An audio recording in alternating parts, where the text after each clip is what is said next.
Praise the Lord. കർത്താവായ യേശു ക്രിസ്തുവിൻ്റെ പരിശുദ്ധമായ നാമത്തിൽ എല്ലാവർക്കും എൻ്റെ സ്നേഹവന്ദനം അറിയിക്കുന്നു. മോർണിംഗ് ഡ്യൂവിലേക്ക് ഏവർക്കും സ്വാഗതം. കഴിഞ്ഞ ദിവസം നമുക്ക് ഉൽപ്പത്തി പുസ്തകം 20-ാം അധ്യായം അതിൻ്റെ 1 മുതലുള്ള വാക്യങ്ങളെക്കുറിച്ച് ചിന്തിപ്പാൻ തക്കോണം ദൈവം നമ്മെ സഹായിച്ചല്ലോ.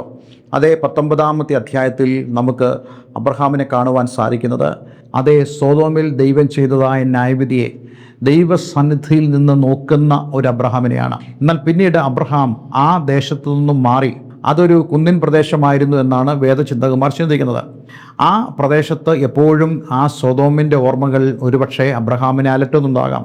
അതുകൊണ്ട് അബ്രഹാം ആഗ്രഹിച്ചു അവിടെ നിന്നും മുന്നോട്ട് നീങ്ങുവാൻ. നമ്മൾ ഒരു കാര്യം മനസ്സിലാക്കണം, നമ്മുടെ ഹൃദയത്തെ അതേ വേദനിപ്പിക്കുന്നതായ ഓർമ്മകൾ ഉള്ളതായ സ്ഥലത്ത് നമ്മൾ താമസിക്കുന്നതിനേക്കാൾ നല്ലത് ദൈവത്തോട് ചോദിച്ച് ദൈവഹിത പ്രകാരം നമ്മൾ മുന്നോട്ട് പോകുന്നതാണ് ഏറ്റവും നല്ലത്. എല്ലാ സ്ഥലത്തും തീർച്ചയായിട്ടും ദൈവമുണ്ട്, കാരണം ദൈവം സർവ്വവ്യാപിയാണ്. പക്ഷേ എങ്കിലും നമുക്ക് ചില ആഗ്രഹങ്ങളുണ്ട്. നമ്മുടെ അവസ്ഥകൾ, നമ്മുടെ ചിന്തകൾ, നമ്മുടെ വിചാരങ്ങൾ, ഇതൊക്കെ തീർച്ചയായിട്ടും ദൈവം കണക്കിലെടുക്കും. എപ്പോഴും ദൈവം തൻ്റെ ഇഷ്ടത്താൽ മാത്രം നമ്മളെ കൊണ്ടുപോകാനായിട്ടല്ല നമുക്ക് വിശുദ്ധ വേദപുസ്തകത്തിൽ കാണുന്നത്. വിശുദ്ധ വേദപുസ്തകം പറയുന്നുണ്ടല്ലോ, തൻ്റെ ഭക്തന്മാരുടെ ആഗ്രഹം ദൈവം സാധിപ്പിക്കും. പക്ഷേ ഭക്തന്മാരുടെ ആഗ്രഹം അത് ദൈവത്തിന് മുമ്പാകെ ദൈവവചനപ്രകാരമായിരിക്കണം, ദൈവത്തിൻ്റെ വ്യവസ്ഥകളെ പാലിച്ചുകൊണ്ടുള്ള ജീവിതമായിരിക്കണം. അങ്ങനെയുള്ള ആഗ്രഹങ്ങളെ ദൈവം സാധിപ്പിക്കും. തീർച്ചയായിട്ടും എനിക്ക് ഇങ്ങനെയാണ് തോന്നുന്നത്, അബ്രഹാമിന് ഒരിക്കലും ആ പ്രദേശത്ത് നിൽക്കുവാൻ കഴിയുന്നതായ ഒരു സന്തോഷകരമായ സാഹചര്യമില്ല. അതുകൊണ്ട് താൻ ആഗ്രഹിച്ചു കാണും, ഇപ്പോൾ ഞാൻ ഇവിടുന്ന് മൂവ് ചെയ്യണം. എങ്ങോട്ട് പോകണം? അബ്രഹാം ആഗ്രഹിച്ചു തെക്കേ ദേശത്തേക്ക് യാത്ര പുറപ്പെട്ട് കാദേശിനും സൂര്യനും മധ്യേ കൂടെ ഇരുന്ന് ഗരാരിൽ പരദേശിയായി പാർത്തു. ഗരാരിൽ തീർച്ചയായിട്ടും ഈ ദേശത്ത് ചെന്നതും ദൈവത്തിൻ്റെ പദ്ധതിയാണ്. പക്ഷേ അവിടെ ചെല്ലുമ്പോൾ നമ്മൾ ഇന്നലെ ചിന്തിച്ചതുപോലെ അബ്രഹാമിന് തൻ്റെ ഭാര്യയുടെ വിഷയത്തിൽ ഉള്ളതായ ഒരു ബലഹീനതയുണ്ട്. ആ ബലഹീനത എന്ന് പറയുന്നത് അതേ തൻ്റെ ഭാര്യയായ സാറ വളരെ സുന്ദരിയായ ഒരു സ്ത്രീയാണ്. ഞാൻ ഇത് സംബന്ധിച്ച് ഉള്ള കാര്യങ്ങൾ പഠിച്ചപ്പോൾ എനിക്ക് മനസ്സിലായ ഒരു കാര്യം, അബ്രഹാമിൻ്റെ ഭാര്യ ഏതാണ്ട് 90 വയസ്സ് പ്രായമുള്ളവളായിട്ടാണ് ഇവിടെ നിൽക്കുന്നത്.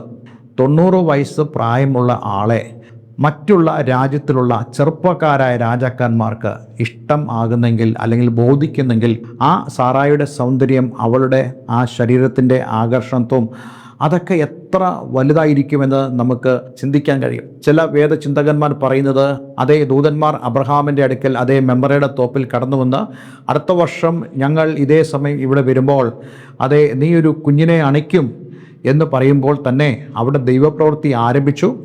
ദൈവം ആ 90 വയസ്സായിട്ടുള്ള അതേ ആ വൃദ്ധയായ സാറായിയുടെ ശരീരത്തിന് അതേ കൂടുതൽ ഊർജവും ഉന്മേഷവും ആകർഷത്വവും കോമളത്വവും നൽകി അതേ അബ്രഹാമിന് കൂടുതൽ തൻ്റെ ഭാര്യയെ സ്നേഹിക്കത്തക്കവണ്ണം ദൈവം അങ്ങനെയുള്ള സാഹചര്യങ്ങളെ സാറായിക്ക് ഒരുക്കി എന്നുള്ളതാണ്. അല്ലാതെ ദൈവം മറ്റൊരു തരത്തിലല്ല പ്രവർത്തിക്കാൻ ആഗ്രഹിക്കുന്നത്. അവരെ കൂടുതൽ അതേ ശക്തിപ്പെടുത്തുവാൻ ദൈവത്തിന് ഇടയായി തീർന്നു എന്ന് നമുക്കിവിടെ ഗ്രഹിക്കാൻ സാധിക്കും. അതുകൊണ്ടാണല്ലോ ഇവിടെ ഗരാർ രാജാവായ അബിമലേക്ക് സാറായിൽ ആകൃഷ്ടനാകുന്നത്. അപ്പോൾ തീർച്ചയായിട്ടും ഇന്നേക്ക് ഏതാണ്ട് ചില വർഷങ്ങൾക്ക് മുമ്പ് അതേ ഉൽപ്പത്തി പുസ്തകം 12-ാം അധ്യായത്തിൽ ഇതേ ഒരു കാര്യം നേരിട്ടു അബ്രഹാമിൻ്റെ ജീവിതത്തിൽ. അപ്പോൾ അബ്രഹാം സ്വീകരിച്ചതായ നടപടി എന്ന് പറയുന്നത് തൻ്റേതായിട്ടുള്ള പദ്ധതി. അതേ തൻ്റെ ഭാര്യയായ സാറയോട് പറഞ്ഞു, നീ പറയണം അതേ ഞാൻ നിൻ്റെ ആങ്ങളയാണ്, അല്ല നീ എൻ്റെ സഹോദരിയാണെന്ന് നീ പറയണം എന്ന് പറയാനിടയായി തീർന്നു. നോക്കൂ, ഇതേ കാര്യം തന്നെ ഇവിടെ അബ്രഹാം ആവർത്തിക്കുക. ഒരു പക്ഷേ നിങ്ങൾ ചോദിക്കുമായിരിക്കും, അങ്ങനെ പറഞ്ഞാൽ എന്താ പ്രശ്നം? അങ്ങനെ പറഞ്ഞാൽ എന്താ പ്രശ്നമെന്ന് ചോദിച്ചു കഴിഞ്ഞാൽ ലോകപ്രകാരം നമ്മൾ രക്ഷപ്പെടാൻ നോക്കുക. പക്ഷേ അബ്രഹാം ദൈവത്താൽ വിളിക്കപ്പെട്ടവനായി, ദൈവത്താൽ ഐക്യപ്പെട്ടവനായി പോകുമ്പോൾ തൻ്റെ ജീവിതത്തിൽ കടന്നു വരുന്നതായ അല്ലെങ്കിൽ കടന്നു വരാൻ സാധ്യതയുള്ളതായ ഏത് വിഷയത്തിനും തനിക്ക് തീർച്ചയായിട്ടും ദൈവത്തോട് പറയാനും ദൈവത്തിൻ്റെ പ്രൊട്ടക്ഷൻ അതേ വിശ്വാസത്താൽ തനിക്ക് ആവശ്യപ്പെടാനും സാധിക്കും. പക്ഷേ ഈ ഒരു സന്ദർഭത്തിൽ ഞാൻ നിങ്ങളോട് കഴിഞ്ഞ ദിവസം പറഞ്ഞതുപോലെ അബ്രഹാമിന് ഒരു ബലഹീനത ഉണ്ട്, അത് പിശാച് മുതലെടുക്കുക. അങ്ങനെ പിശാച് മുതലെടുത്തിരുന്നെങ്കിൽ എന്ത് സംഭവിച്ചേനെ? അബ്രഹാമിൻ്റെ ഭാര്യ സാറ തനിക്ക് നഷ്ടപ്പെട്ടു പോയനെ. അതെ, മിസ്രൈമിൽ വെച്ച് തന്നെ. സാറ നഷ്ടപ്പെട്ടു പോയാൽ ദൈവത്തിൻ്റെ വാഗ്ദത്തം സാറയുമായി ബന്ധപ്പെട്ടുള്ളതായതുകൊണ്ട് ദൈവത്തിൻ്റെ വാഗ്ദത്തം അതേ അവിടെ മുറിഞ്ഞു പോകും, നഷ്ടപ്പെട്ടു പോകും. അതുകൊണ്ട് തന്നെ ദൈവം വാഗ്ദത്തങ്ങളിൽ വിശ്വസ്തനായതുകൊണ്ട് അബ്രഹാമിൻ്റെ വിഷയത്തിൽ അബ്രഹാം ബലഹീനനായിരിക്കുമ്പോഴും ദൈവം ശക്തനായി തീർന്നുകൊണ്ട് അബ്രഹാമിൻ്റെ ആ കുറവുകളെ ദൈവം പരിഹരിച്ചുകൊണ്ട് അതേ ദൈവം ഫറവോൻ്റെ ജീവിതത്തിൽ ഇടപെട്ടു. അതുകൊണ്ട് തന്നെ ഫറവോൻ ഈ സാറായെ വിട്ടു നൽകിയെന്ന് നമുക്ക് വായിക്കാൻ കഴിയുന്നുണ്ട്. ഇവിടെയും ആ ബലഹീനത ആവർത്തിക്കുമ്പോൾ നമ്മൾ അടുത്ത വാക്യങ്ങളിൽ ഇങ്ങനെ വായിക്കുന്നുണ്ട്: എന്നാൽ രാത്രിയിൽ ദൈവം സ്വപ്നത്തിൽ അബീമേലെക്കിൻ്റെ അടുക്കൽ വന്ന് അവനോട്, നീ എടുത്ത സ്ത്രീയുടെ നിമിത്തം നീ മരിക്കും, അവളൊരു പുരുഷൻ്റെ ഭാര്യ എന്ന് അരുളി ചെയ്തു. എന്നാൽ അബീമേലെക്ക് അവളുടെ അടുക്കൽ ചെന്നിരുന്നില്ല. ആകയാൽ അവൻ, കർത്താവേ, നീതിയുള്ള ജാതിയെ നീ കൊല്ലുമോ? ഇവൾ എൻ്റെ പെങ്ങളാകുന്നു എന്ന് അവൻ എന്നോട് പറഞ്ഞുവല്ലോ. ഇവിടെ ആത്മീയമായിട്ടുള്ള പല ചിന്തകളും അടങ്ങിയിട്ടുണ്ട്. നോക്കൂ, അന്ന് രാത്രിയിൽ എന്ത് സംഭവിച്ചു? ദൈവം സ്വപ്നത്തിൽ അബീമേലെക്കിന് പ്രത്യക്ഷപ്പെട്ടിട്ട് അവനോട് പറഞ്ഞു, നീ എടുത്ത സ്ത്രീയുടെ നിമിത്തം നീ മരിക്കും. ഇപ്പോൾ അബീമേലെക്കിൻ്റെ കൊട്ടാരത്തിൽ ഈ സാറായുണ്ട്. പക്ഷേ ദൈവം എന്ത് ചെയ്യുന്നു? അബ്രഹാമിൻ്റെ പദ്ധതി, അതേ അബ്രഹാം ചിന്തിക്കുന്നത് സാറ തൻ്റെ പെങ്ങളാകുമ്പോൾ തീർച്ചയായിട്ടും അബ്രഹാമിൻ്റെ ജീവിതത്തിന് ഹാനി ഉണ്ടാവുകയില്ല എന്ന് മാത്രമല്ല, അബ്രഹാമിന് വേണമെങ്കിൽ ആ സമയത്ത് ചെന്ന് തൻ്റെ ഈ പെങ്ങളെ വിടുവിക്കാൻ സാധിക്കും, അല്ലെങ്കിൽ ആ രാജാവ് ഈ പെങ്ങളെ വിട്ട് പോകുമെന്നാണ് കരുതിയത്. നോക്കൂ എന്താ സംഭവിക്കുന്നത്. അബ്രഹാമിൻ്റെ ജീവനെ അബ്രഹാം സേഫാക്കി. പക്ഷേ ദൈവത്തിന് സാറായെയും ആവശ്യമാണ്. കാരണം ദൈവത്തിൻ്റെ വാഗ്ദത്തം നിറവേറുന്നത് സാറയിലൂടെയാണ്.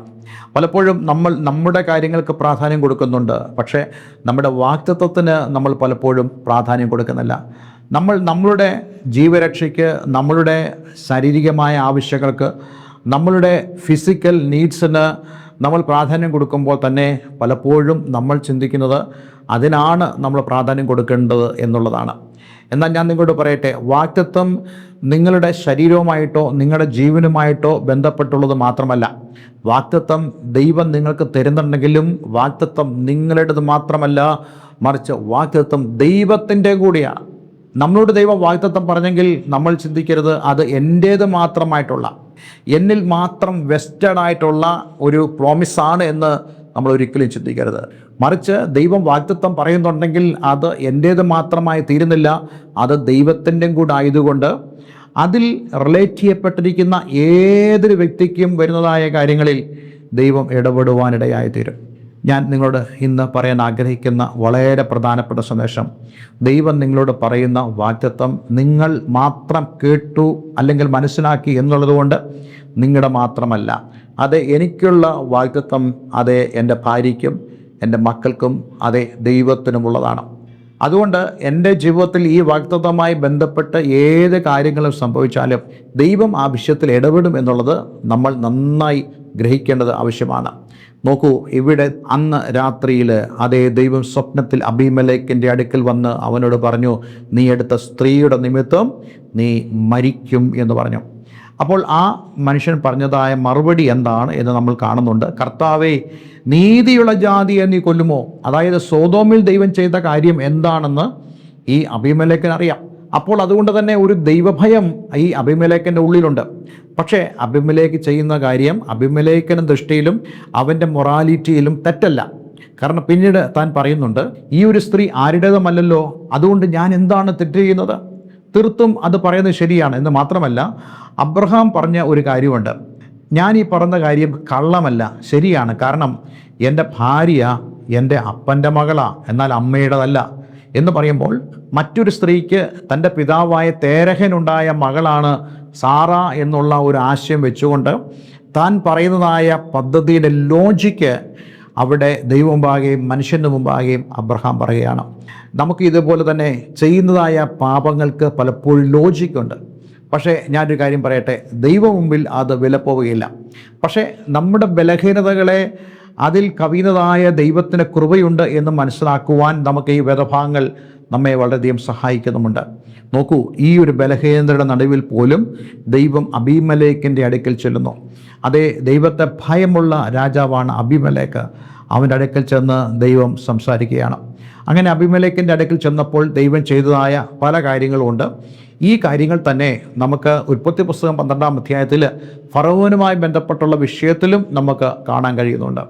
അതുകൊണ്ട് ഇന്നെന്നെ കേൾക്കുന്ന പ്രിയമുള്ളവരെ, വാഗ്ദത്തം എന്ന് പറയുന്നത് അത് നമുക്കുള്ളത് മാത്രമല്ല, അത് ദൈവത്തിനുമുള്ളതാണ്. നമ്മുടെ കുടുംബത്തിനും ബാധകമായ വാഗ്ദത്തമാണ് നമ്മൾ കേൾക്കുന്നത്. ദൈവം നമ്മെ വിളിച്ചെങ്കിൽ ദൈവം നമ്മുടെ കുടുംബത്തെ ആദരിക്കുന്നു, ബഹുമാനിക്കുന്നു. ദൈവം നമ്മെ വിളിച്ചെങ്കിൽ നമ്മളെ ഏത് സൊസൈറ്റിയിൽ നിന്നാണോ വിളിച്ചത് ആ സൊസൈറ്റിയെയും ദൈവം മാനിക്കുന്നു എന്ന് നമ്മൾ മനസ്സിലാക്കേണ്ടതായിട്ടുണ്ട്. അതുകൊണ്ട് നമുക്ക് ഇന്ന് നമ്മളെ തന്നെ വിവരങ്ങളെ കേൾപ്പിച്ചുകൊണ്ട് ദൈവത്തിൻ്റെ വാഗ്ദത്തത്തെ ഓർത്ത് സന്തോഷിക്കാനും അതേസമയം തന്നെ നമ്മുടെ ബലഹീനതകളിൽ പിടിച്ചു നിൽക്കുവാൻ, ദൈവകൃപ പ്രാപിപ്പാൻ, ദൈവത്തിൻ്റെ ഡിറക്ഷൻ പ്രാപിക്കുവാൻ നമുക്ക് നമ്മളെ തന്നെ ദൈവരങ്ങളെ കേൾപ്പിച്ച് പ്രാർത്ഥിക്കുവാൻ, സമർപ്പിക്കുവാൻ ഇന്ന് ദൈവം നമ്മെ സഹായിക്കട്ടെ. ഒരു നിമിഷം നമുക്ക് പ്രാർത്ഥിക്കാം. സ്വർഗീയ പിതാവേ, ഇന്ന് ഞങ്ങളെ കേൾപ്പിച്ച വളരെ മനോഹരമായ സന്ദേശത്തിനായി സ്തോത്രം. ഈ വചനം കേട്ട ഏവരെയും ഞാൻ യേശുവിൻ്റെ നാമത്തിൽ അനുഗ്രഹിക്കുന്നു. കർത്താവേ, ദൈവത്തിൻ്റെ വാഗ്ദത്തം ഞങ്ങളുടെ മേലുണ്ട്. പക്ഷേ അത് ഞങ്ങളുടേതായിട്ട് മാത്രം മാറുന്നില്ല. അത് ദൈവത്തിൻ്റെതാണ്, ഞങ്ങളുടെ കുടുംബത്തിൻ്റെതാണ്, മക്കളുടേതാണ്, സഭയുടേതാണ്, കമ്മ്യൂണിറ്റിയുടേതാണ് എന്ന് ഞങ്ങൾ മനസ്സിലാക്കുന്നു. അതുകൊണ്ട് ഞങ്ങളുടെ ജീവിതത്തിൽ എത്ര ബലഹീനതകൾ സംഭവിച്ചാൽ പോലും ദൈവമേ, നിൻ്റെ വാഗ്ദത്തം ഞങ്ങളിൽ സൂക്ഷിക്കുന്ന ദൈവമാണെന്ന് ഞങ്ങൾ പൂർണ്ണമായി മനസ്സിലാക്കുന്നു. ഈ വചനം കേൾക്കുന്ന ഏവരെയും ഞാൻ യേശുവിൻ്റെ നാമത്തിൽ അനുഗ്രഹിക്കുന്നു. പ്രാർത്ഥന കേട്ടതിനായി നന്ദി. യേശു ക്രിസ്തുവിൻ നാമത്തിൽ തന്നെ. ആമേൻ, ആമേൻ. നിങ്ങളുടെ പ്രാർത്ഥനാ വിഷയങ്ങളെ ഞങ്ങളെ അറിയിക്കുക. ഇന്നത്തെ സന്ദേശം നിങ്ങളുടെ ജീവിതത്തിൽ വളരെ അനുഗ്രഹപ്രദമായി തീർന്നു എന്ന് ഞാൻ വിശ്വസിക്കുന്നു. ആത്മീയ കൂട്ടായ്മയ്ക്കും ഞങ്ങളെ സമീപിക്കുക. എല്ലാവരും ദൈവം അനുഗ്രഹിക്കട്ടെ. Have A nice day. God bless you all.